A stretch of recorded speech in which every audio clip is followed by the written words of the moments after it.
So, of course, we like to tie in yoga and the seed exchange. We kind of find the similarities in the past between. So, of course, we like to tie in yoga and the seed exchange. Wow.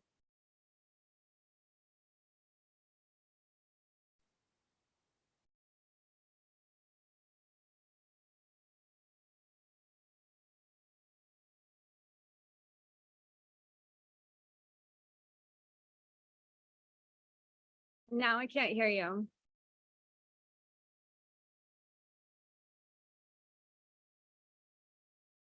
Will you just mute yourself? Oh, you are muted.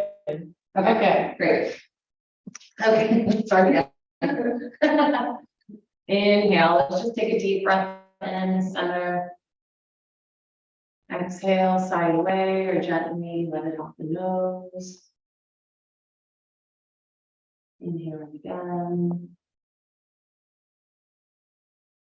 Exhaling softly. Keep that going for about 6 more rounds of breath. And notice how the spine grows taller on the inhales, not necessarily to get an A, but more of like an idea of the plant yearning for the sun. So as we inhale, we grow taller.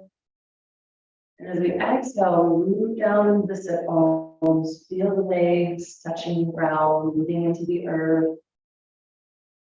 And this time of year is a very unique time of year. It's in the fall, we notice leaves falling, and what that provides for the next coming months in our area of the world is nutrients and fertilization for plants and the trees.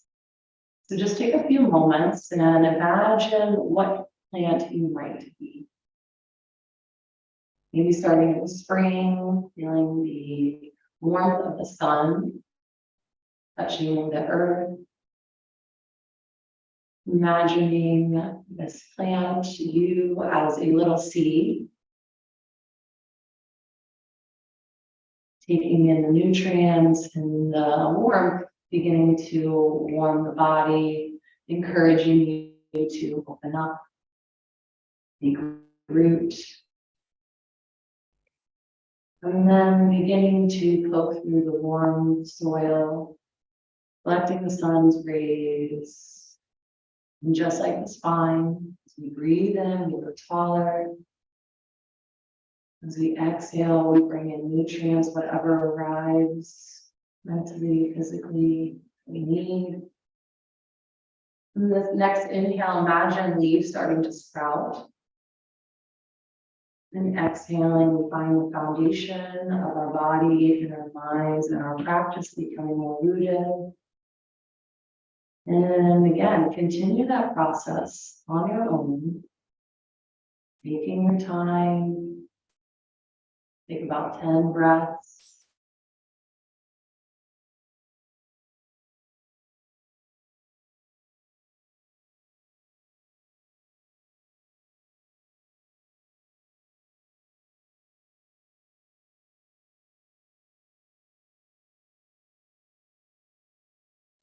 That 5 intentions for little seeds of awareness, something that you would like to grow within your life.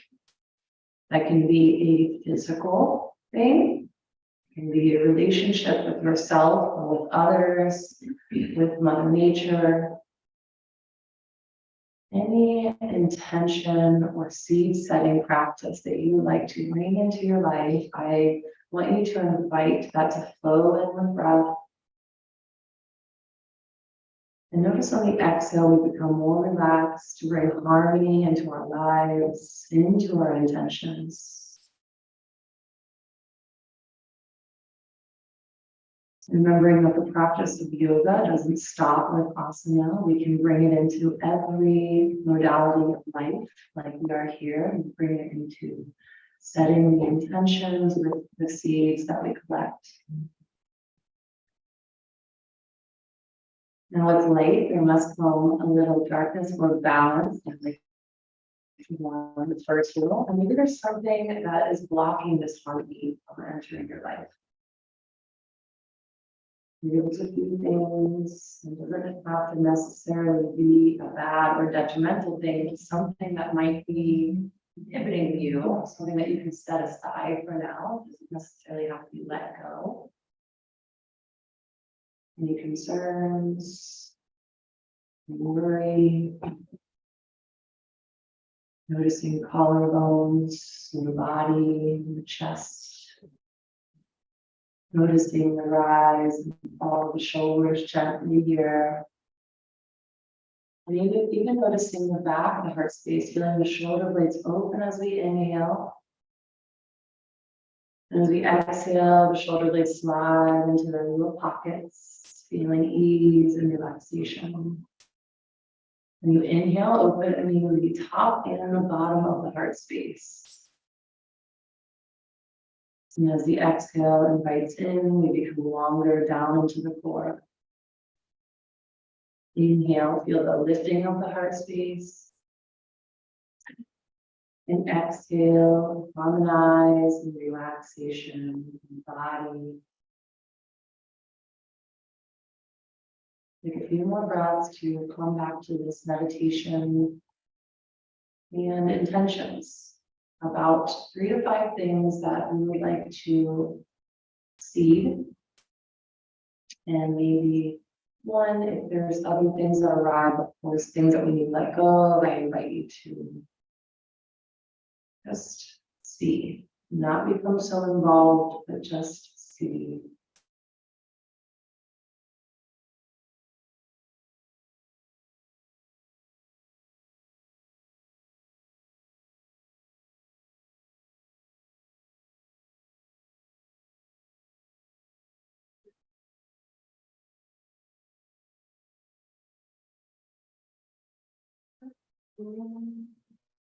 From that, I invite some movement into the body.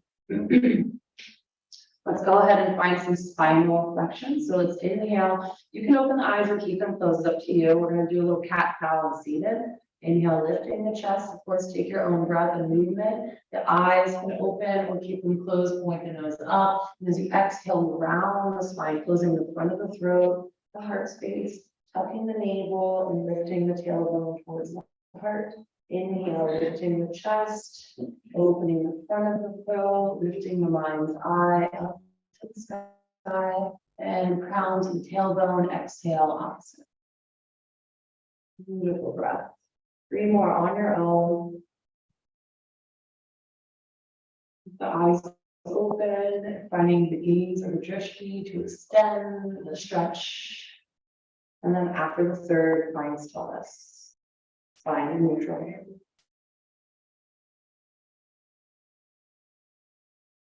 And harmony and nutrients of each breath. Now let's take a right hand to the floor. Inhale, lift the left hand deeper. Just getting opening the left and right side. Reach. The hand is rooted into the ground, elbow back. Inhale, reach up, both hands. Reaching for the sun, and exhale, rooting the left hand down and extending, thinking of the strength we gain and the nutrients that we need. Inhale, reach up. Exhale, take the hands down. Inhale, take your left hand to your right knee, finding a twist, right hand behind you, picking up the heart, breathing into the resistance. Think of a plant. And on a windy day, becoming stronger here. Inhaling, feel the wind. Exhale, twist a bit deeper, pull the navel in. Inhale one more time. And if the eyes are open, lands far, be like turning the neck a bit. Inhale, come to neutral. Exhale, switch. Right hand to opposite knee, left hand behind you. You reach the twist, take 3 rounds of breath. Taking those cues internally.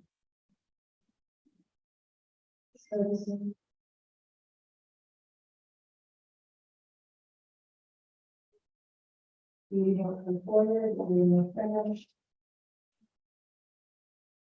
Exhale, bring your hands to heart center. bowing to whatever came up, whatever arrives, coming to experimentation in this, feeling free to explore and create, and tapping into that inner student and inner teacher within us all. Slowly open your eyes, and here we have, Jean, I don't know if you have this with you, but we have 2 pieces of paper that are white here to write 3 to 5, I'm way over here, 3 to 5 intentions on the paper. And what these are your seeds. So writing them down, taking them, putting them into little, making them into little seeds. And then when you're finished, we're gonna replace these with something that we plant. So writing a seed of intention, and then at the end, maybe some seeds kind of correlate and root to this intention that we pick in exchange. And then at home, I invite you to plant that and think of that as like a nutrients, and think of this as an energetic way of feeding ourselves, planting our seeds. And then on the red piece, I've been dying to use this burn paper. So this red piece of paper is going to be kind of our nutrients. And I like to think of things that we need to let go of, things that have been harming us, things that have been concern or worry as roots, or as nutrients that our roots need. So even though we're going to burn it, it's still an offering, right?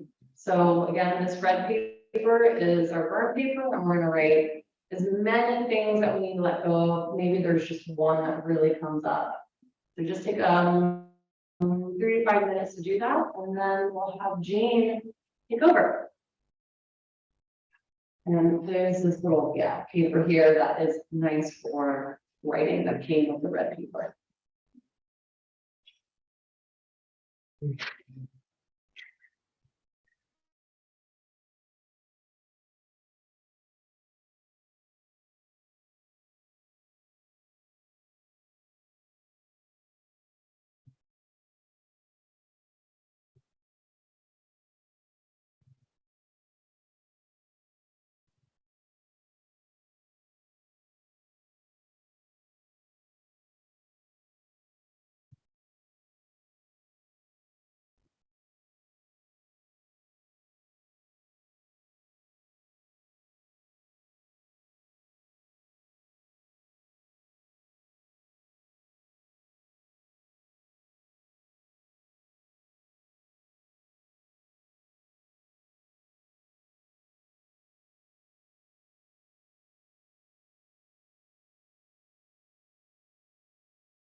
Time.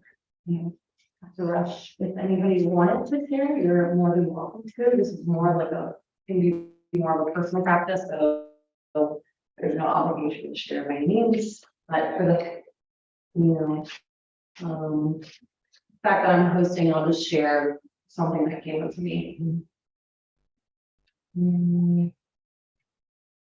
The confidence I have shines bright. So that might be a seed that I would want to plant into my life. And at the end, after we share and exchange information, then maybe that intention will feel home with the seed that we exchange later. Okay. And then the letting go of the secret. No, not a secret. But it's a more inward thing that I want to just share and give nutrients back to the earth. Anybody else want to? Again, there's no need to share at all, but we just wanted to leave the floor open. Of course, that's always an opportunity to get some support from people. Nice. Yeah. Attitude and presence.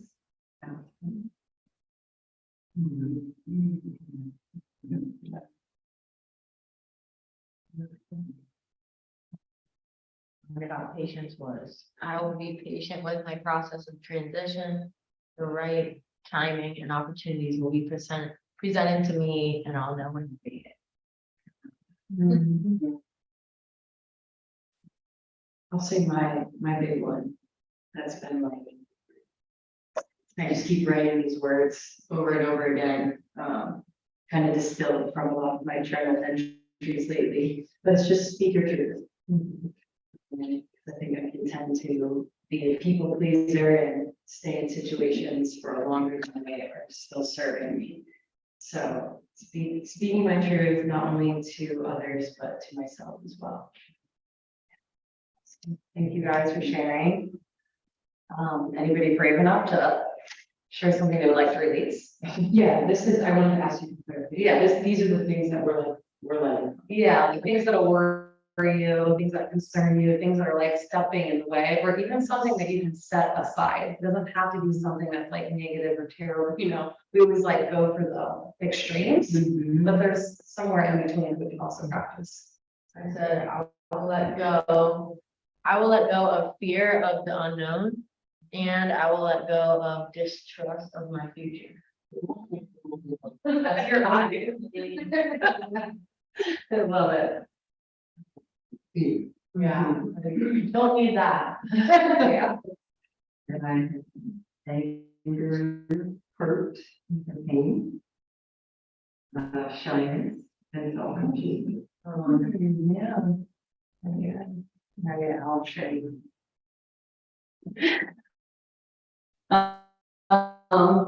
You guys gave me the confidence I needed. See, exactly. I breathe into strength. I let go of fear. Jean, do you want to share yours? Something you're letting go or things you're bringing in? Yeah. So bringing in more love within and surrounding more trust and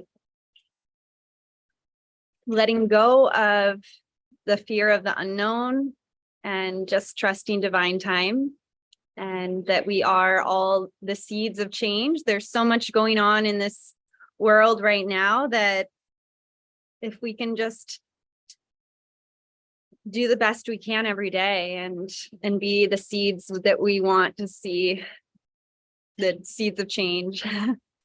So yeah, beautiful exercise. So nice to tune in here and be in person and live. And I hope we can see some of you at next year's HUE Permaculture Yoga retreat. Yeah.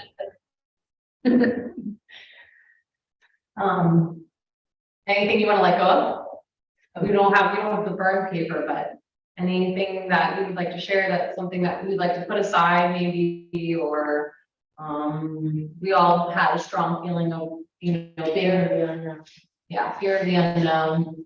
Yeah, fear that just letting go of not knowing what's going to happen next is kind of just letting that go and having trust, surrendering to what is.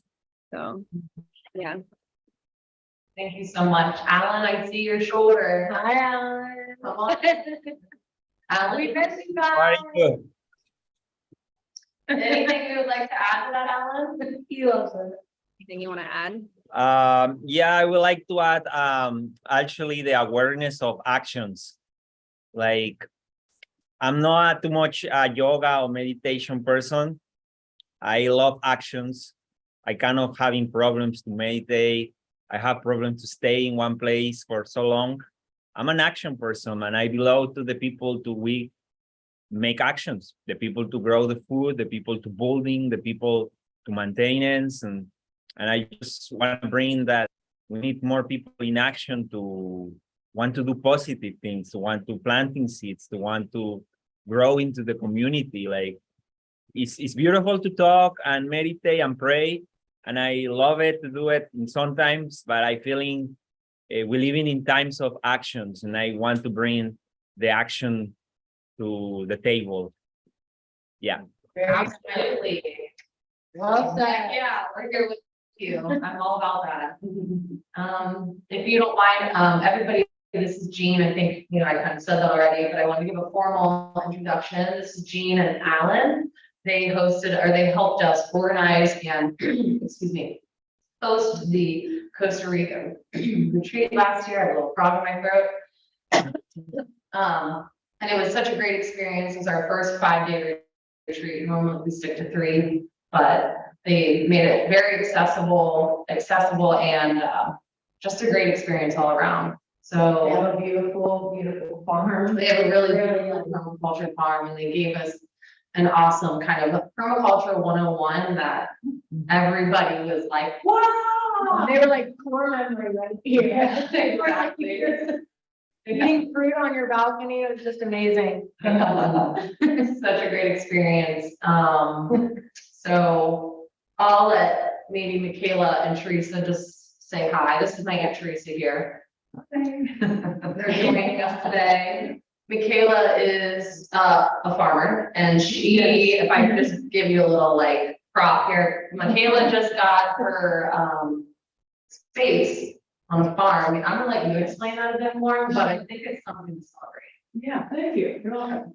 Yeah, I work on we're a no-till regenerative, sorry, that word always trips me up, regenerative farm. Here, I can maybe. Yeah, we can scooch up. Because the speaker's right there. So as much as you can. I think they were like turning their ear. Yeah. Can you hear me? We can hear you. Okay. Awesome. I'll speak up loud. Sorry for everybody in the room. Yeah, so I am a farming apprentice on a organic no-till regenerative farm. And I just got my invitation back for my 2nd year farming apprenticeship, in which I actually get a plot of land myself, maybe like it's about 1/4 of an acre that I get to grow on with the resources and access to everything that my farm has, but with the very novice, I guess, experience I have with farming. But it's a really cool experience to kind of try things out for myself. I'm starting to plan my first crop calendar for this season and start to like build out a budget and everything. So yeah, that's what I do. I'm very excited.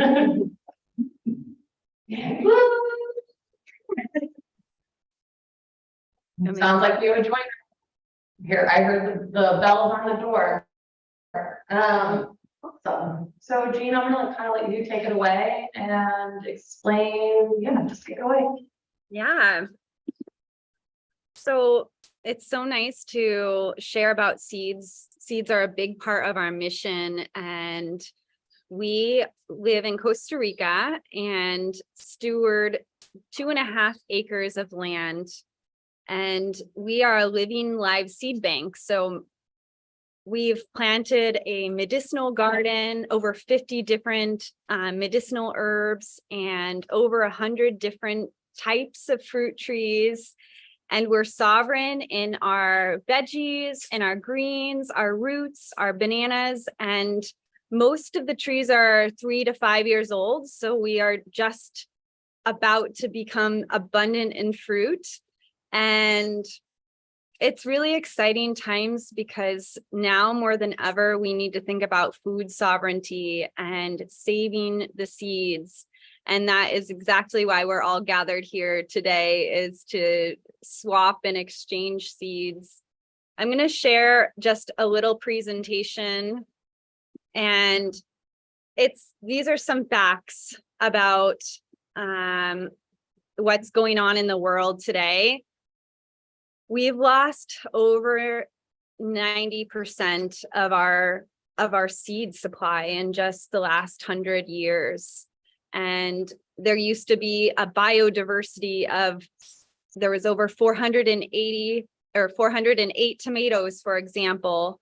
And now today there's 79. And this is a National Geographic infographic showing the seed loss over the last 100 years. So, Alan, anything else you want to add here? Yeah, and this is a 2001 graphic. That is already like 20 years old. I don't know how much more we lost. Yeah. But yeah, we're still in time, you know, we domesticate plants and we was able to increase the biodiversity of many fruits and plants. And for years we've been creating hybrids. We've been doing genetic in plants even before we know what is genetic. Like just grafting trees, selection of seeds is genetic too. And I believe it, if humans, we focus, we are still in time to keeping caring for seeds and keeping creating biodiversity and diversity in seeds. I believe it, we can, but it's important to keep it planting, and it's important to care for them and use them. I feeling like the number one way to lose a seed or a plant is stop to use it. So some seed facts. It's necessary for seeds. Every seed has a different code. Every seed has a different rhythm. With, for example, radishes, they'll produce in just a month, but fruit seed will take 5 to 10 years in some cases to fruit. So every seed has its different rhythm and importance here. So we kind of went over some of these facts, but it's so important for us to save seeds and grow our own gardens. The types of seeds that we do have today are local, native, and heirloom. And this is the seeds that our grandmothers saved and continued to bring on as legacy. And these are the seeds that are the most precious seeds that you'll see in tomatoes, or you hear the word heirloom, but it's seeds that are passed along, and these are just the best types of seeds, along with criolla or adapted seeds. The seeds we really need to look out for is the genetically modified seeds. Some genetically modified seeds they don't even reproduce another year, and they're patented and such. So these are the types of seeds that are existing. And obviously seed exchanges and seed swaps really help us to cultivate the seeds and swap seeds, because seeds are the ultimate, Alan would say, they're the seed bank, they're the ultimate gold. Anything you want to add here?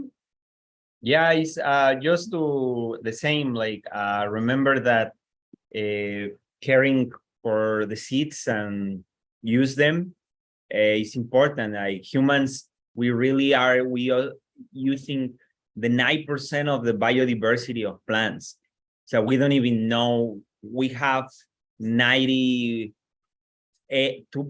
of plants that we don't even know them, because I just encourage to connect more with plants too. Like it's important to keeping connecting, study more about plants. If someone you there is connected to study botanic or ethnobotanic, there is a relation to study the cultures with the plants, because actually we lost biodiversity in some way, but in the other way, we just have 8-9% of the plants we study.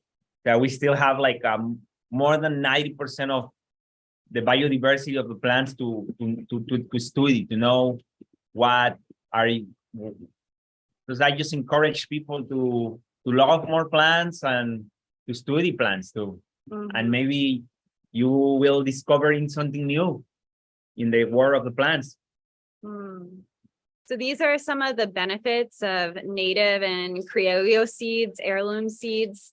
Farmers don't need to purchase them every year. There's a environmental conservation effort. There's the interdependence between the animals and the plants, and the social aspect of ensuring our survival, our healthy foods for generations to come. And some of the disadvantages of GMO seeds is farmers need to purchase them. There's a loss of biodiversity. There's desertification of the soil, the loss of security, and some social aspect of GMO seeds is there's a health crisis and the sickness of humans. So just to know and point out the different types of seeds. And in the past, nature always provided seeds. Farmers rarely purchase seeds. And now we're seeing farmers needing to purchase seeds, and saving seeds can be sometimes illegal due to patents that different companies have. And the simplest way to propagate seeds is directly from fruit, and cuttings is another way of cultivating a garden. Don't be afraid when you're walking through your neighborhoods, or you're walking through the city of Cincinnati and you see, oh, wow, this is a beautiful plant. Don't be afraid to get a cutting, or to take an eho or a baby, to take some seeds off of the top of the zinnia or marigold and propagate them. We see you have really beautiful marigolds and cosmoses in front of your HUE studio. Don't be afraid to spread those seeds to your home, or save them until the springtime for you to plant again. And I want to show you some of the fruits. Like this is a cacao pod, and this is where cacao comes from. And these are some other rambutan fruits. And literally you can just eat fruit, plant seeds. And sometimes with fruit seeds, you need to plant them right away because they won't stay, they won't last. They might mold, or they won't propagate if you don't plant them right away. With other seeds such as chili or tomato or cucumber, you can dry them and save them until the next season. And we have a special box of seeds that we bring all over the world. It's like a jewelry box. So we think of ourselves as seed protectors, and this is part of our accessories as we travel. We plant the seeds where we go, we collect, we exchange, and it's a nice way to preserve. You want to put them in a dry place. We sort the seeds into different sections. I think this is like a Fisher box, organizer box. And let's see here. Go back to our deck. So ways to preserve seeds is planting the seeds, exchanging with your communities, and a good sealed container with silica for humidity. And there's so many seed saving groups in the world, and we can consider ourselves now as seed savers. And we really are appreciating that at HUE Yoga, you're saving seeds and integrating this into your curriculum up with yoga and seeds. It's all very interconnected, and human health is soil health, and it's mental health. It's all connected. So I also just wrote a children's book, and with a co-author, Lala Palmari. And so this is available if anyone wants to buy it on Amazon or through our website. And there's a few pages all about seeds in the book. And we think it's so important for kids, especially, to start to think about some of these ecological concepts. I wish I learned this in school. So I'm just going to read one page from the book. It's in English and Spanish. So most plants produce their own seeds, and they have been selected by our grandparents and our grandparents' grandparents. Seeds are our food and treasure, and they provide us with healthy food, and we can keep reproducing all the delicious plants. Seeds are the foundation of life. And this is the next page. Like, the best way to get seeds are from our farmers market and getting to know our farmer. Farmers are our heroes. We can find seeds in the local markets with the farmers who have cared for these seeds. We are also the seeds of our grandparents, of our parents, and our grandparents. And this is the illustration. We can open it up to any questions. This is just a very short intro to seeds, and each year we help host a few seed exchanges within our community. And just like you're doing, we have workshops, and we bring our seeds and we just swap seeds and come home and plant them, or wait for the next season to put them in our gardens. So we can open up to any questions you might have. I have a question. You go first. We're like, here, I'm gonna play like, no, you're fine. Hi. We have two more joiners. I just want to know where I can get that book. I would love to get the book that you were just describing. That sounds amazing. Where can I get it? Can I say something about your book really quick also? So the nice thing about a book, because I saw the email and I read it, is aren't you doing something where if you buy one or two, it gets donated as well? Amazing. Yes, so we're doing, if you buy from our website, I'm going to send you the link, or maybe I can just send it to you, Katie, and you can forward it out. Also, I can also email you all that are at the workshop some free resources and the link to this book. But we're doing a tour through the schools and donating. We were able to raise, we sold 117 books through this campaign. And so we're able to gift away those to Guatemalan and Costa Rican schools. And it's really amazing because it's in Spanish. So it's a great way to also learn Spanish. And the illustrations are great for any age, really. We've been enjoying doing book readings in schools. Great. You guys came in quickly, but Regenerate Your Reality is the name of their organization. So that would be the website, and you can check out their info. Okay.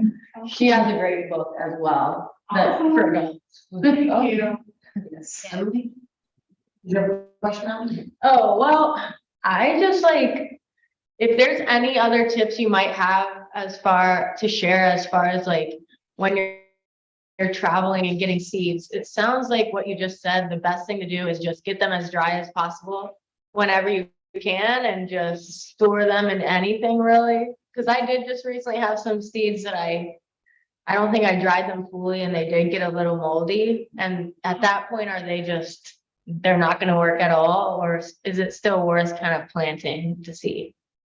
Yeah, great question. So really, if you have any question, if they are moldy or not, just find a place in a pot or anywhere, and in your garden, and just try to plant them and see what happens.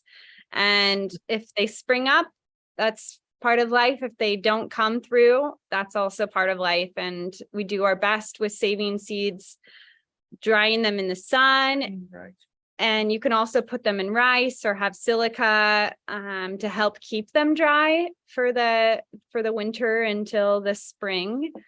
And usually, you don't want to keep seeds too long. It's better to have them in your garden to reproduce them and share them. So great question.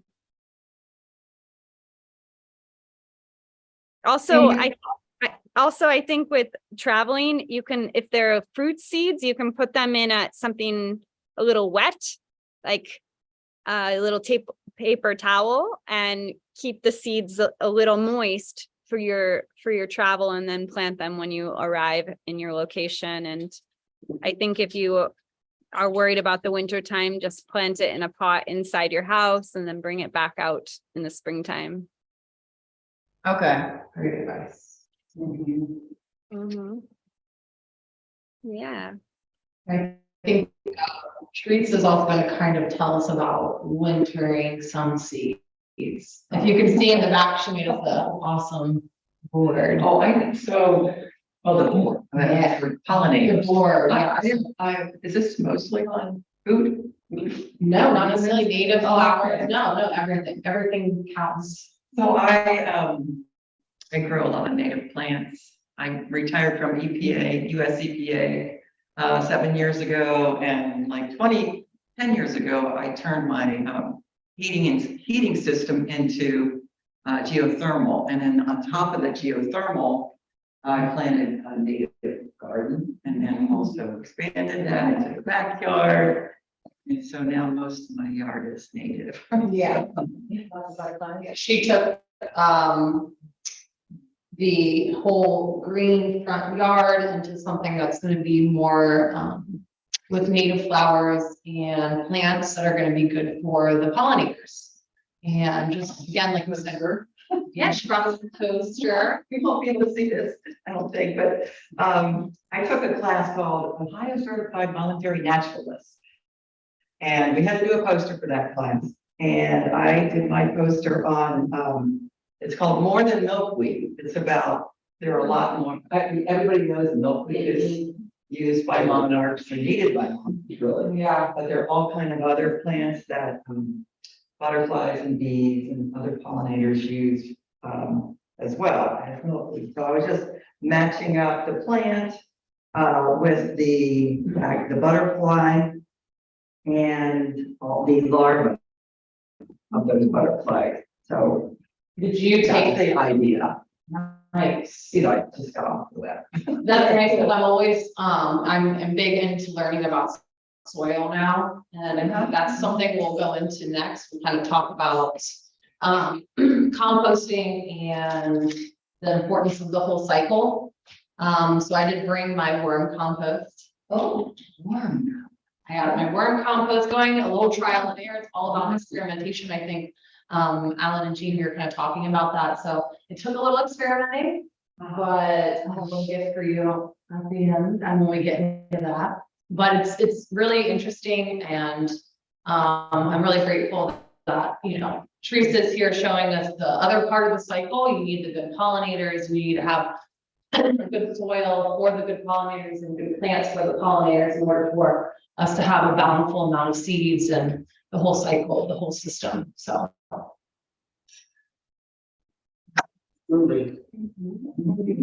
Thanks so much. Yeah. Thank you so much. Um, It's so nice to zoom in here and see you all, and so happy that you're exchanging seeds, and what a beautiful meditation and time to really cultivate the seeds within us. And so lots of gratitude for this workshop and this time, and lots of love. And we'll see you in Costa Rica. Come join us at the HUE reality retreat in June, and we look forward to seeing your gardens and the seeds that you cultivate. So we'll drop off. Yeah. Continue. Thank you. Love you, Alan. Love you, Jean. Bye. Bye. Great weekend. Go ahead, Alan. Thank you so much. Thank you. Jean, I'm gonna add one more thing, since you won't be here at the end. I was going to see if maybe you and Alan would like me to pick up a tarot card for you. Oh. And then I'll show it to you, and these kind of, I'm giving, sorry, I'm just gonna give it to you now. This is just kind of maybe something where kind of our ancestors can come through and speak to us, and it's just, or we could just look at it as a reminder. I like to look at it as kind of not, it's more of an open, expansive idea of interpretation than it is like hard facts. So I'm gonna do this. You point where you want. This is Okay. Okay, right, in the center near where the candle is coming through. Yeah. Yep. The light is right here. Yeah, where the light is coming through. Okay. Over by Mikhail. Yeah, right there. Yeah. Right here? Yes. Okay, Alan. Where do you pick? To me will be like, there's like a little bottle there, like a blue bottle. Exactly. Yeah. The light of this, exactly there. Okay. Go ahead. Jean. Ooh, Wow. you got the 7 of Cups. Oh, wow. So you 7 can look of that Cups. up. Okay. Take a little screenshot if you want. 7 of Cups, Alan.